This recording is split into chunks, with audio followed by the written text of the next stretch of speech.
जब वो बच्ची पैदा हुई तो माँ की आंखों में आंसू आ गए, लेकिन वो खुशी के आंसू नहीं थे। गुर्बत की चादर पहले ही बहुत बारीक थी और एक और बच्ची, वो सोच भी नहीं सकती थी।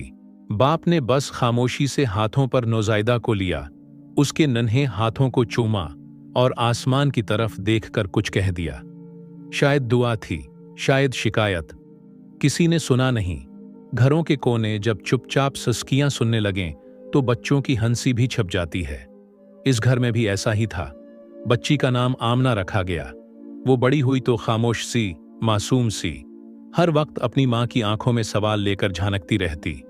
अम्मी, क्या मैं भी कुछ बन सकती हूं?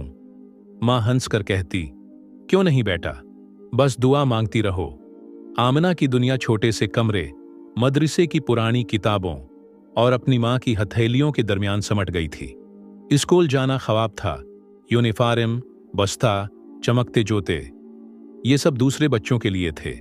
लेकिन वो मांगती रही, रातों को जागकर, तन्हाई में, खामोशी से रब से मांगती रही। एक दिन आमना के गांव में एक नई उस्तानी आई। वो शहरों से आई थीं, पढ़ी लिखी, खूबसूरत, और उनके हाथों में उम्मीद की खुशबू थी। वो उन बच्चों को पढ़ाती थीं जिनके पास फेस नहीं थी। आमना का दिल धड़का।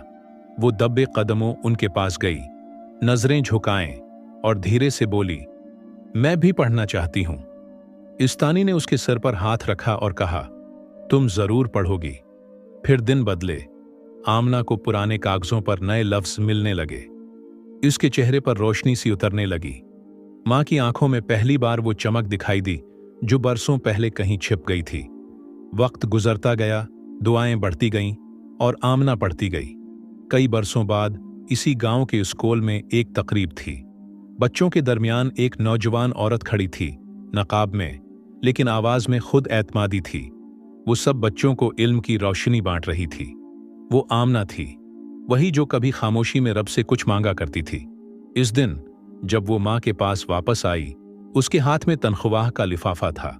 मां के हाथ कपकपाए और आमना ने सिर्फ इतना कहा, अम्मी, याद है जब मैं दुआ मांगा करती थी? मां ने उसे सीने से लगाया और सिर्फ रो दी, क्योंकि वो जानती थी, जब दिल से मांगा जाए तो दुआ कभी खाली नहीं जाती।